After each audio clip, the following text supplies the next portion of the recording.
Cabinet సమావేశంలో కేంద్ర మంత్రులకు క్లాస్ ఇచ్చారు ప్రధాని మోదీ. అనవసరమైన వ్యాఖ్యలు చేయొద్దని స్పష్టం చేశారు. ఇతర మంత్రుల శాఖలపై ప్రకటనలు వద్దని, మీ వ్యక్తిగత శాఖలపైనే మాట్లాడాలని మంత్రులకు ప్రధాని చెప్పినట్టు ప్రభుత్వ వర్గాలు పేర్కొన్నాయి. ఎన్డీఏ 11 ఏళ్ల పాలనలో సాధించిన విజయాల్ని ప్రజల్లోకి తీసుకెళ్లాలని కేబినెట్ సహచరులకు సూచించారు ప్రధాని మోదీ. ఇటీవల పలువురు బీజేపీ నేతలు, మంత్రులు చేసిన కొన్ని ప్రకటనలు, కమెంట్స్ వివాదాస్పదంగా మారిన నేపథ్యంలో మోదీ క్లాస్ ఇచ్చినట్టు తెలుస్తోంది.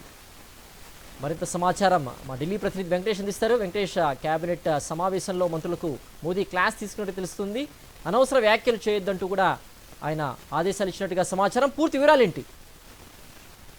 ఈరోజు ప్రధానమంత్రి నరేంద్ర మోడీ అధ్యక్షతన కేబినెట్ సమావేశం జరిగింది. సో ఈ సందర్భంగా కేబినెట్ మంత్రులకు ప్రధానమంత్రి నరేంద్ర మోడీ క్లాస్ తీసుకున్నట్టు సమాచారం అందుతుంది. ప్రధానంగా మంత్రులందరూ కూడా తమ తమ శాఖలకు సంబంధించినటువంటి సమాచారం పైన మాట్లాడాలి తప్ప ఇతర శాఖలకు సంబంధించినటువంటి సమాచారం పైన మాట్లాడి అనవసరమైనటువంటి వ్యాఖ్యలు చేయొద్దు, తద్వారా ప్రభుత్వానికి ఇబ్బందులు సృష్టించొద్దని మంత్రులందరూ కూడా సూచించినట్టు తెలుస్తుంది. ఒకవైపు ఇప్పటికీ మోడీ 3.0 ప్రభుత్వానికి వార్షికోత్సవం పూర్తయినటువంటి నేపథ్యంలో దేశవ్యాప్తంగా మంత్రులందరూ కూడా వారందరూ అనేక చోట్ల మీడియా సమావేశాలు నిర్వహిస్తున్నారు. సో ఈ నేపథ్యంలోనే తమకు సంబంధించినటువంటి మంత్రిత్వ శాఖలపైన మాట్లాడాలి, అనవసరమైనటువంటి వ్యాఖ్యలు చేసి ఇతర మంత్రుల శాఖలపైన మాట్లాడడం ద్వారా ప్రభుత్వానికి ఇబ్బందులు వచ్చేటువంటి అవకాశం ఉంది. కాబట్టి ఆ రకమైనటువంటి ధోరణి మార్చుకోవాలని కూడా ఆయన సలహా ఇచ్చారు. గతంలో కూడా ఈ ఆపరేషన్ సింధూర్ పైన కూడా అనేక మంది నాయకులు చాలా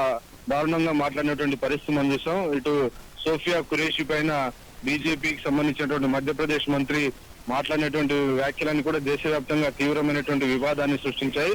సో ఉగ్రవాదుల చెల్లెలు అని సోఫియా ఖురేషిని మధ్యప్రదేశ్ సంబంధించినటువంటి మంత్రి మాట్లాడారు.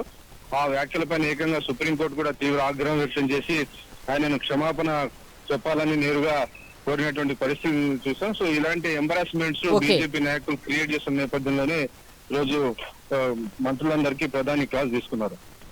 ఓకే వెంకటేష్.